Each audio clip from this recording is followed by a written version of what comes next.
hoje, juntamente com essas preciosidades que estão aí, a gente vai estudar Evangelho de João, capítulo 4.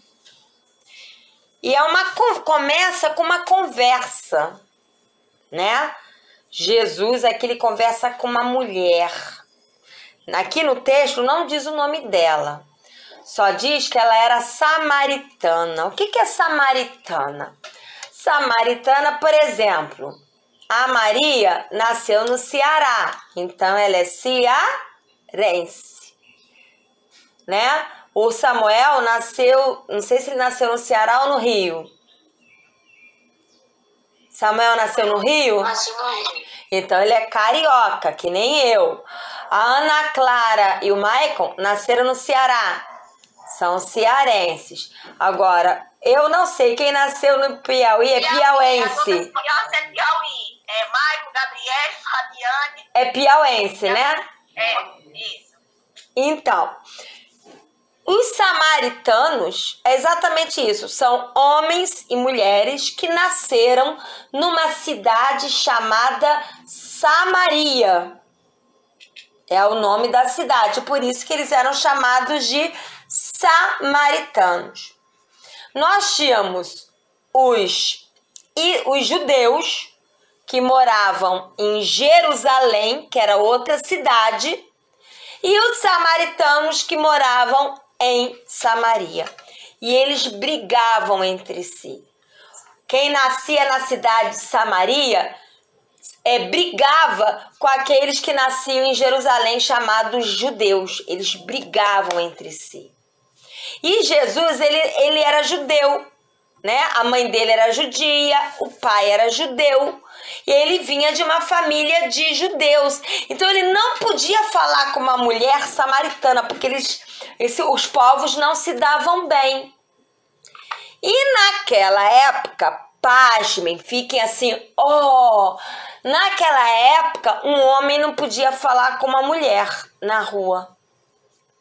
Se um homem falasse com uma mulher solteira na rua, ele era visto como um homem que não tinha, assim, que não tinha educação, que não respeitava a mulher. Hoje a coisa tá feia, né? Você fala, passa a mão, dá cantada, a coisa tá feia. O desrespeito com a mulher tá enorme. Mas naquela época um homem solteiro, e Jesus era solteiro, ele nem se casou, né? E essa mulher Samaria também era solteira. Então os dois se falarem não era certo. Então duas coisas impediam que eles se falassem. Primeiro, eles eram solteiros, homem e mulher, e ele era judeu e ela era samaritana. Então eles não podiam se falar. Então vamos ver o que acontece aqui. Eu contei uma historinha para vocês entenderem o que vai acontecer aqui. Então vamos lá. Capítulo 4, João, capítulo 4, versículo 1. Os fariseus, vamos lá, quem são os fariseus? Fariseus eram homens religiosos para o mal.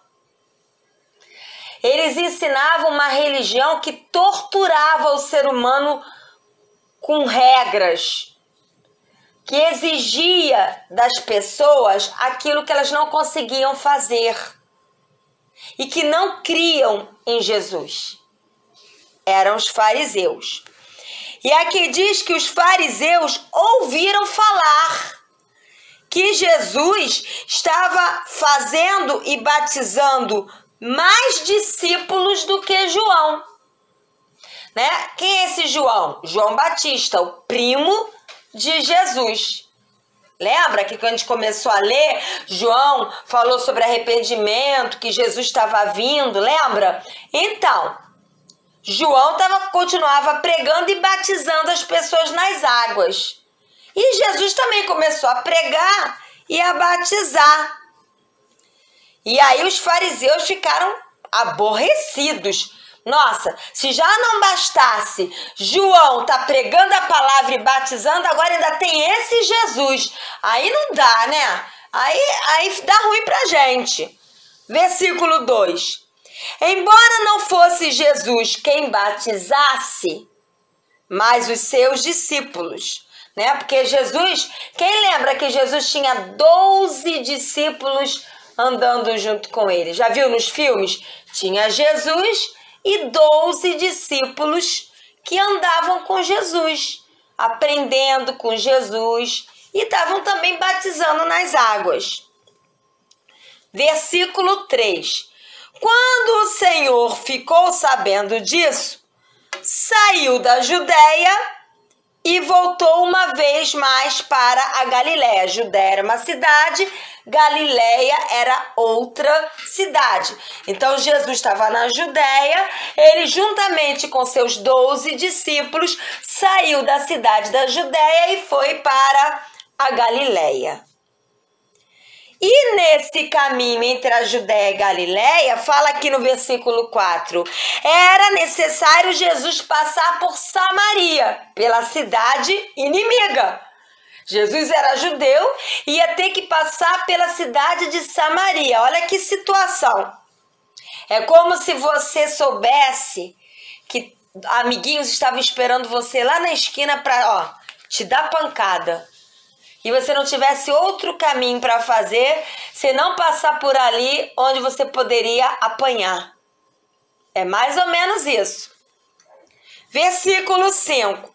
Assim, chegou a uma cidade de Samaria chamada Sicar. Samaria, na verdade, era uma região que era formada por cidades. É como quem mora aqui em Jacarepaguá. Jacarepaguá é um bairro que parece uma cidade, de tantos subbairros que tem, né? Jacarepaguá tem freguesia, tem Cidade de Deus, tem Taquara, tem Curicica, é todo dividido. Samaria era todo dividido em pequenas cidades. E aí, quando ele chegou a uma cidade de Samaria chamada Sicar, perto das terras que Jacó dera a seu filho José, havia ali um poço. O que é poço? Alguém sabe o que é poço? Alguém sabe o que é poço? Quem já... Acho que ninguém sabe. Samuel sabe. Fala aí, Samuel. Poço é um lugar profundo que guarda quantidade de águas. Quando faltar água, você poder ter uma reserva de água para você pegar para fazer comida, tomar banho. Isso aí, parabéns, muito bem. Só que hoje o poço é todo bonitinho, né? Naquela época, os poços não eram cavados na terra como hoje, eram assim para cima, eram de pedra, e aí eles desciam um balde. Quem já viu em filme, né? Aquele balde enrolado que desce e pega água lá embaixo, naqueles filmes antigos, né? E aí Jesus então viu um poço. E Jesus estava cansado, diz aqui, Jesus cansado da viagem, se sentou à beira do poço. Viu? Olha só, Jesus também ficava cansado. Sabe por quê? Jesus era filho de Deus e é filho de Deus, mas ele aqui na terra, ele estava como a Maria Ávila, ele estava como a Fabiane, ele estava como o Samuel, ele estava como a Gabriele, o outro é o Mário. Maicon. Ele estava como a Ana Clara, o irmão da Ana Clara. Miguel. Ele estava como alguém, a Antônia, e mais quem está com ela? Davi. Então, ele estava igual a nós.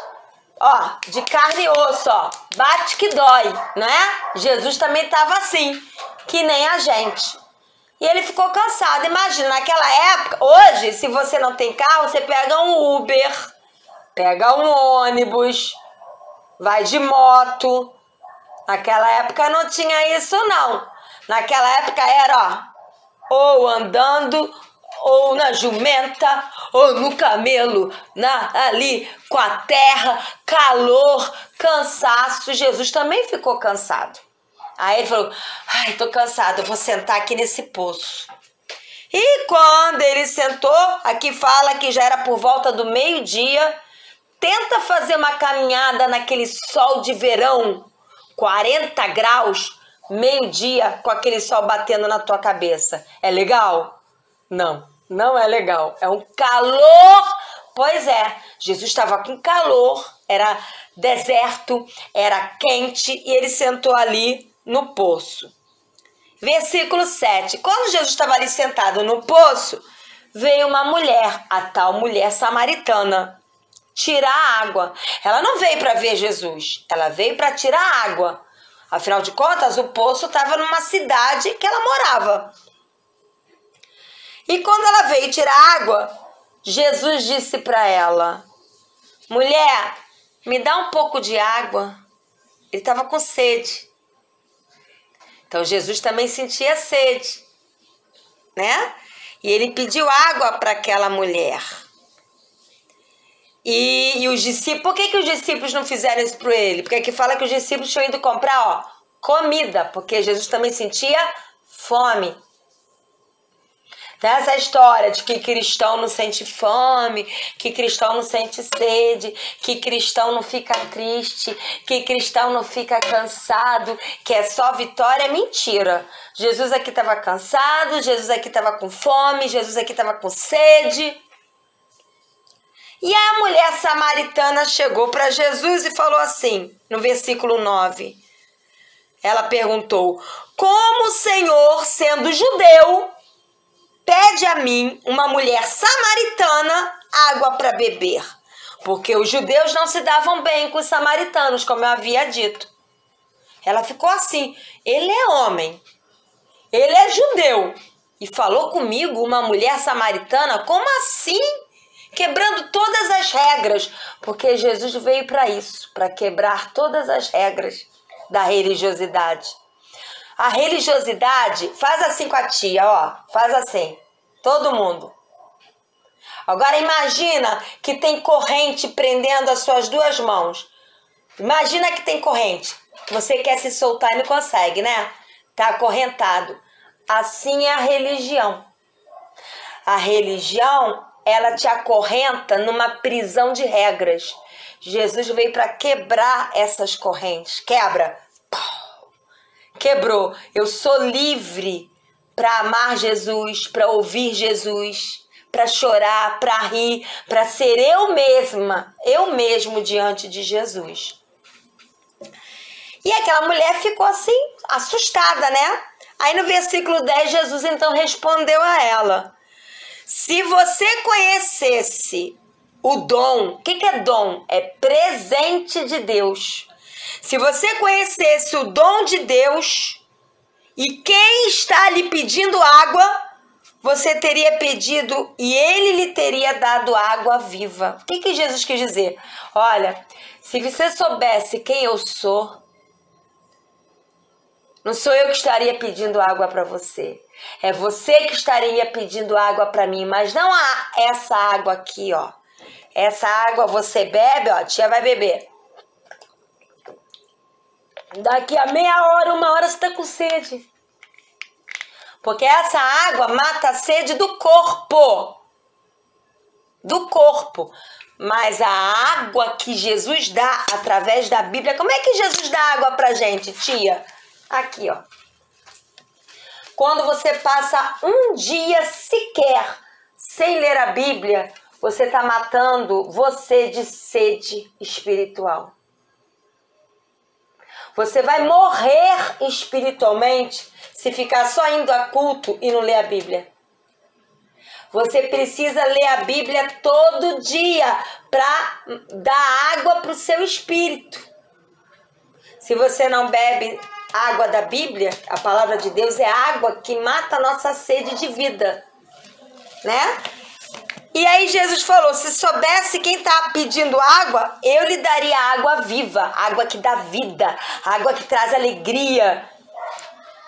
E aí no versículo 11 a mulher não entendeu nada, entrou em parafuso. Que homem doido, me pede água, depois diz que é ele que quer me dar água. Como é que ele ia dar água se ele nem balde tem? Aí a mulher perguntou para ele no versículo 11: o senhor não tem como tirar água? E o poço é fundo. Como é que o senhor vai conseguir água viva? Ela não entendeu nada, né? Ela achou que Jesus estava falando de água. Mas ele estava falando de água viva. A água que vem do trono de Deus. E ele não tinha balde, não tinha nada. E a mulher estranhou, né? Versículo 12.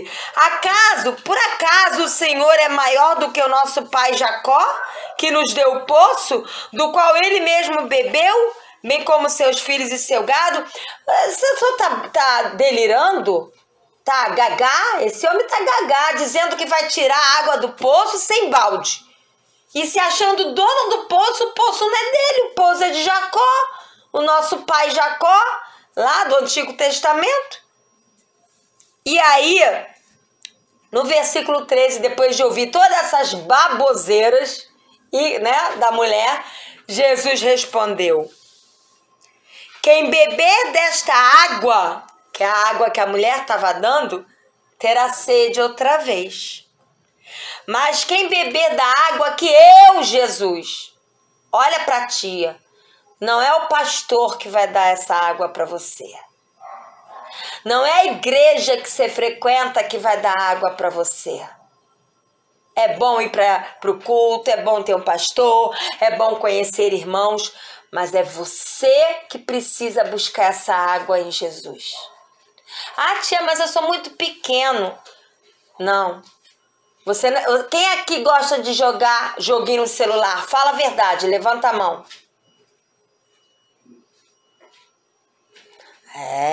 Então para isso você não é pequeno. Quem é que gosta de ver televisão? Para isso não ser pequeno, mas para ler a Bíblia Isso não existe. Ou você é criança para tudo, ou você já sabe, né? Você sabe ler, você sabe escrever, você sabe ver televisão. No instante você aprende a jogar um jogo no celular. Por que não abre a Bíblia? Por acaso o celular vai matar a tua sede de vida? Não. A televisão, não é errado jogar no celular, não é errado ver televisão, faz parte. Meu marido, que é pastor, gosta de ver filme. Meu filho, que é um homem de Deus, gosta de jogar no videogame. Eu jogo no celular. Mas a gente tem que fazer tempo para ler a Bíblia. E agora eu quero perguntar, e fala a verdade com a tia, porque se você mentir para mim, vai estar mentindo para Jesus. Quem é que leu a Bíblia hoje?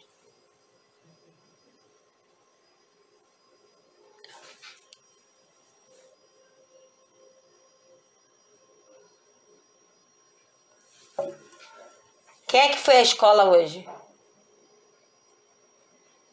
Quem é que almoçou hoje? Quem jogou pelo menos um joguinho no celular hoje? Mas não leu a Bíblia, nenhum versículo sequer.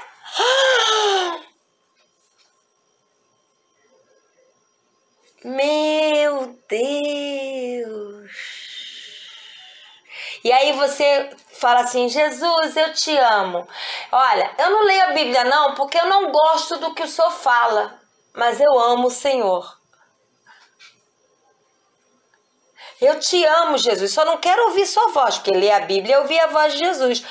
Mas não me importa, eu não quero aprender o que o Senhor fala. Eu apenas quero dizer que te amo. É como se você chegasse para a mamãe ou para o papai: olha, mãe, pai, eu amo vocês, mas nunca mais se dirija, eu fale uma palavra comigo. Eu não quero mais conversar com vocês. Faz sentido? Não. Quem aqui tem coragem de dizer para a mamãe: mamãe, eu te amo, mas nunca mais eu quero ouvir sua voz? Alguém tem coragem de falar isso para a mamãe? Mas quando você não lê a Bíblia, você está falando para Jesus: Jesus, eu te amo, mas eu não quero ouvir sua voz.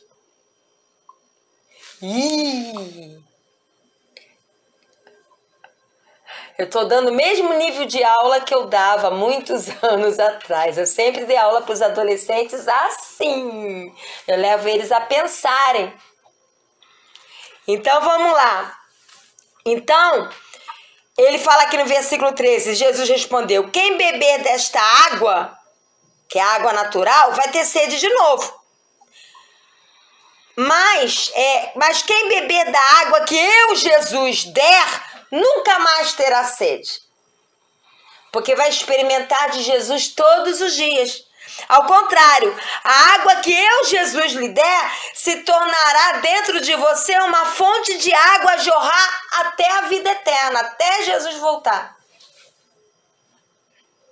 A mulher então disse para Jesus, no versículo 15: Senhor, eu quero dessa água. Me dá dessa água para que eu não tenha mais sede e nem precise voltar aqui para tirar água. Ela também ainda não tinha entendido. Porque ela não queria dar água para ter vida, ela queria dar água para evitar o cansaço. Se ele me der dessa água, eu não vou precisar mais vir no poço. Ela continuava sendo interesseira. Ela não tinha ainda entendido o que Jesus estava falando.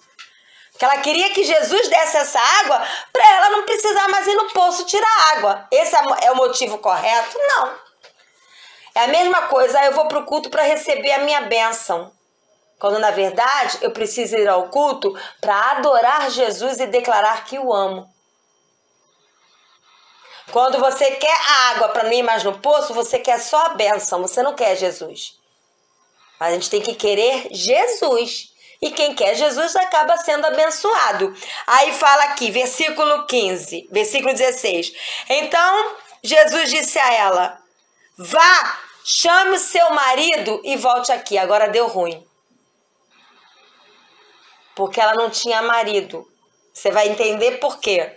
Ela falou: não tenho marido. Respondeu ela. Jesus disse a ela: você falou corretamente, dizendo que não tem marido. O fato é que você já teve 5 maridos. Ui, colecionadora de maridos. 1, 2, 3, 4, 5. Como que alguém consegue ter 5 maridos? Ter um só Jesus na causa, ter 5, hein? Misericórdia. Ela é pecadora, mas também heroína. Ela teve 5 maridos. E o homem que você está agora vivendo não é o seu marido. Então, viver com alguém sem ser casado é pecado. Né?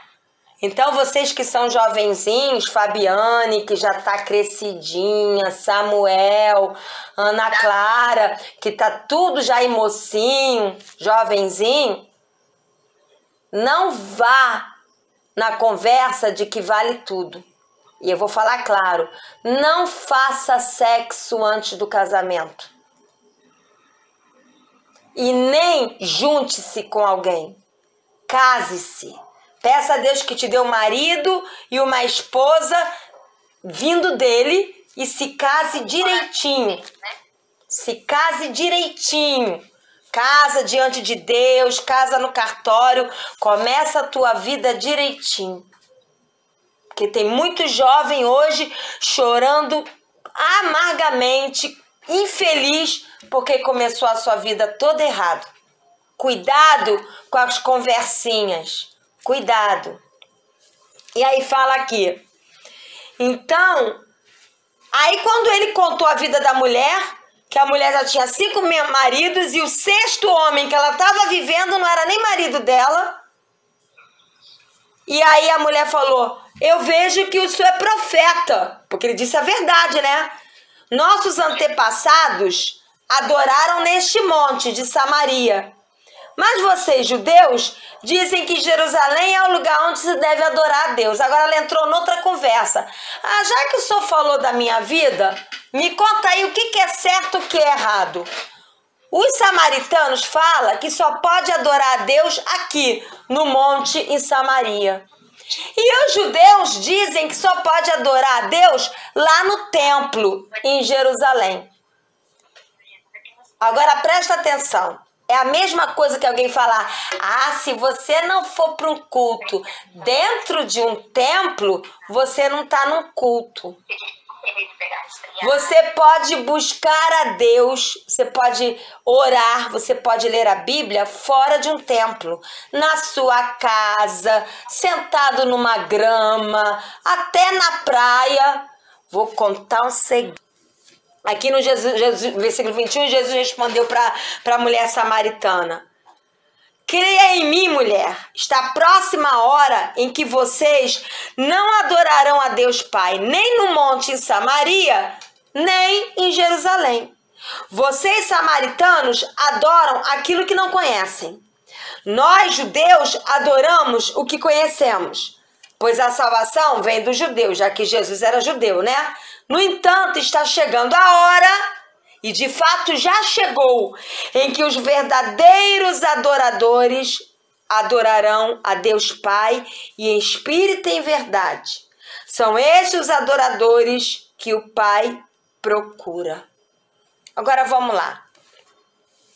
Vamos esmiuçar isso. Olha pra ti que isso é importante. Bate aqui no seu braço. Fala, esse é o meu corpo. Faz assim no peitinho. Aqui tá o meu coração, a minha alma, os meus sentimentos. Bate aqui na testinha, devagar. Aqui tá a minha cabecinha, é onde eu penso. E faz assim, ó. Lá dentro tá o meu espírito, que é onde Jesus mora. E aí, você adora a Deus cantando? Sim. Gesticulando? Sim. Pensando? Sim. Sentindo? Sim. Mas você precisa adorar a Deus lá de dentro do seu espírito. E o que é adorar com o espírito, pastora? É adorar de verdade. Você já viu gente que às vezes está adorando a Deus e está assim, ó. Eu te amo, Jesus. E olha lá, a mulher tá chegando lá. Eu te adoro, Jesus. E olha lá, fulano.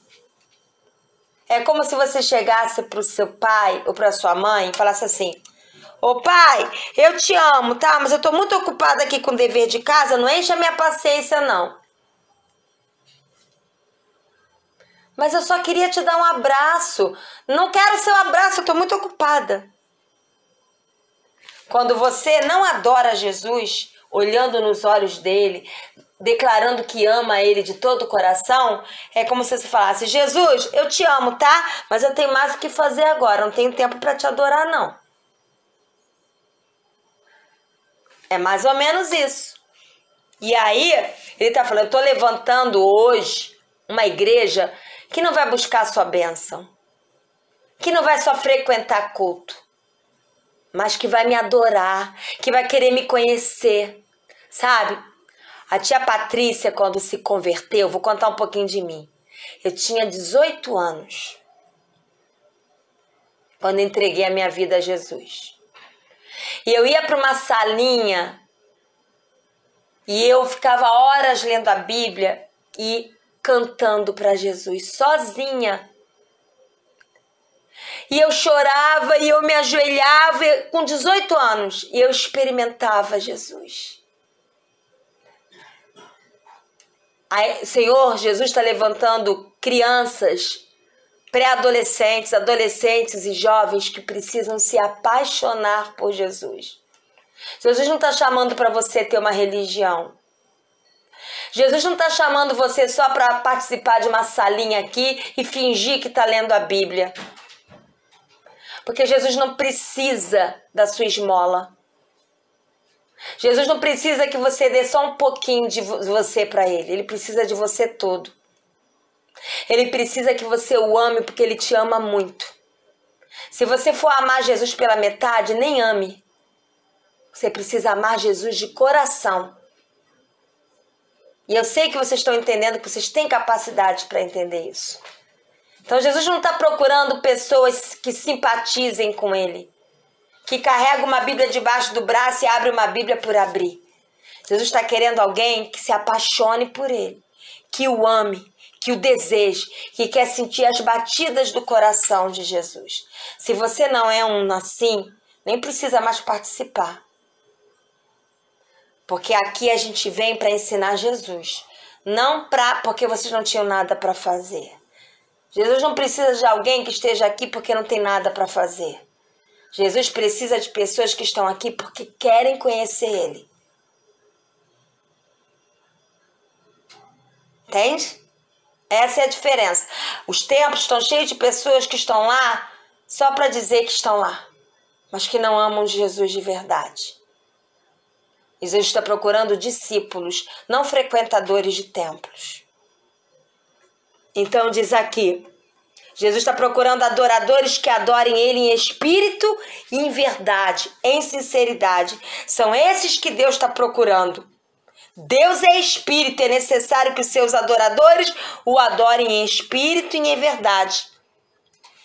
Então a mulher disse: eu sei que o Messias, chamado Cristo, está para vir. Quando ele vier, explicará tudo para nós. Então Jesus, certamente olhando nos olhos dela, falou: eu sou o Messias. Eu que estou falando com você. Eu acho que no lugar dela eu ia desmaiar. Pô! Quando Jesus olhasse para mim, olha, eu nunca vi Jesus fisicamente. Mas o pouco que eu vejo ele espiritualmente, eu já choro, eu já me emociono. Só em pensar que Jesus vem buscar a gente, que eu vou poder ver ele face a face, o meu coração explode. Nada me dá mais prazer do que estar com Jesus. E o que eu peço é que isso aconteça na vida de vocês, porque aconteceu comigo quando eu tinha 18 anos. Pode acontecer com vocês também. Vocês precisam se apaixonar por Jesus. Essa mulher, nossa, ele é o Messias. Então os discípulos voltam da cidade. Vamos lá. Então Jesus está lá conversando com a mulher samaritana. Lembra? Os discípulos tinham ido comprar comida. E eles voltam. Versículo 27. Naquele momento, os seus discípulos, os discípulos de Jesus, voltaram e ficaram surpresos ao encontrar Jesus conversando com uma mulher. Porque um homem solteiro conversar com uma mulher já era errado naquela época.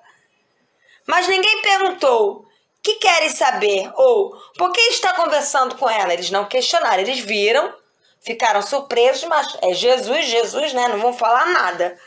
Versículo 28. Então, deixando o seu cântaro, o cântaro é como um vaso com a boquinha assim mais fina, com a parte do meio bem larga, usada para carregar água. Então, deixando o seu cântaro, a mulher ficou tão assim: meu Deus, ele é o Messias, que ela largou o cântaro com água lá e saiu correndo. Foi até a cidade e disse ao povo lá da cidade de Samaria: venham ver um homem que me disse tudo que eu tenho feito. Será que ele não é o Cristo? Então todos saíram da cidade e foram para onde Jesus estava. Enquanto isso, os discípulos insistiam com Jesus: mestre, come alguma coisa. Porque ele estava tão envolvido com a obra de Deus, eu já vi isso em algum lugar, que ele não estava nem comendo. E aí falou: come Jesus, você precisa comer, Jesus. Mas aí no versículo 32, Jesus disse: eu tenho algo para comer que vocês não conhecem. Porque tem outro versículo que fala que a minha comida é fazer a vontade de meu Pai. A gente se apaixona tanto por Jesus, que ele é mais gostoso que um hambúrguer, que um cheeseburger, que uma pizza, que uma batata frita, que um sorvete. Jesus é mais gostoso que isso tudo junto. Vocês não entendem como Jesus é maravilhoso. Ele alimenta a gente.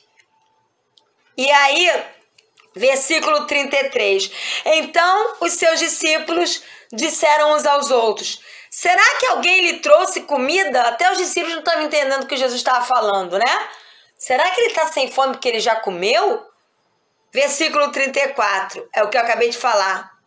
Disse Jesus: a minha comida é fazer a vontade daquele que me enviou e concluir a sua obra. A comida do Samuel, a comida do Maicon, a comida da Gabriele, a comida da Fabiane, a comida do Miguel, da Maria Ávila, da Ana Clara e do Davi. Não é errado comer. Eu também gosto de comer. Mas a sua maior comida deve ser comer de Jesus. E desejar fazer Jesus feliz. É olhar nos olhos de Jesus e falar: Jesus, o que o Senhor quer que eu faça para te fazer feliz? A minha alegria é te fazer feliz, Jesus. O que o Senhor quer que eu faça para te fazer feliz? Eu faço. Porque a minha comida é fazer o Senhor feliz. Versículo 35. Vocês não dizem, daqui a 4 meses haverá a colheita. Pois eu lhes digo, abram os olhos e vejam os campos. Eles já estão maduros para a colheita. O que é isso, pastora? É porque naquela época, hoje tem várias profissões, né? Médico, dentista, agricultor, motorista de Uber, motorista de ônibus, né? Trabalha na lavoura, faz bolo. Tem muitas profissões hoje. Mas naquela época a maioria das pessoas trabalhavam na terra. Plantava e colhia. E eles sabiam que faltavam 4 meses para colher o que havia sido plantado. E aí Jesus falou, olha, no natural faltam 4 meses, mas o campo já está maduro para a colheita. O que quer dizer isso? As pessoas precisam de Jesus. É tempo de semear a palavra de Deus, de falar de Jesus, de ler a Bíblia, de falar da Bíblia, porque as pessoas precisam ouvir de Jesus. Aí, você que já é maiorzinho, que sabe de Jesus, não precisa me responder. Só pensa. Eu falei de Jesus para alguém essa semana toda? Eu falei de alguma coisa linda da Bíblia para alguém essa semana toda? Aí você com certeza vai baixar a cabeça e vai dizer, não. Pois é, mas Jesus deu a vida dele na cruz por você. O mínimo que você pode fazer por ele é falar dele para as pessoas. E aí fala aqui, versículo 36. Aquele que colhe já recebe o seu salário e colhe fruto para a vida eterna, de forma que se alegram juntos o que semeia e o que colhe. Assim é o verdadeiro ditado, um semeia e outro colhe. Eu os enviei para colher o que vocês não cultivaram, outros realizaram o trabalho árduo e vocês vieram a usufruir do trabalho deles. O que ele está falando? Os profetas, o que são profetas? Homens no Antigo Testamento que foram usados por Deus para falar da palavra de Deus. E ele já falava, se você ler o profeta Isaías, o tempo todo ele fala da vinda de Jesus. Então os profetas prepararam já o campo e semearam sobre a vinda de Jesus. E os discípulos de Jesus estavam colhendo já isso. Então, por exemplo, o que ele está querendo dizer? Vamos supor que a Fabiane, no colégio dela, tome coragem e fale de Jesus para alguém. E essa pessoa debocha dela. Ela fica quieta, deixa com Deus. Aí passam alguns tempos, passam vamos supor, 6 meses. Aí essa pessoa chega para Fabiane e fala assim, Fabiane, eu também estou indo à igreja e buscando a Deus. Você até falou aquele dia, mas muito tempo depois, outra pessoa também falou, e aí eu lembrei do que você falou e eu resolvi entregar minha vida a Jesus. É desse jeito que Jesus trabalha. Então, você não colhe, porque a gente quer, hoje é tudo, apertou um botão lá no YouTube, apareceu.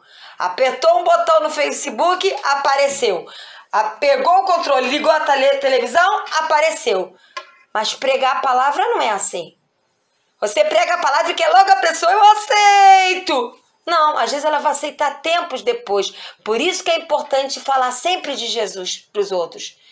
Lá na frente é que a pessoa pode vir a entregar a vida a Jesus, mas você fez a sua parte, né?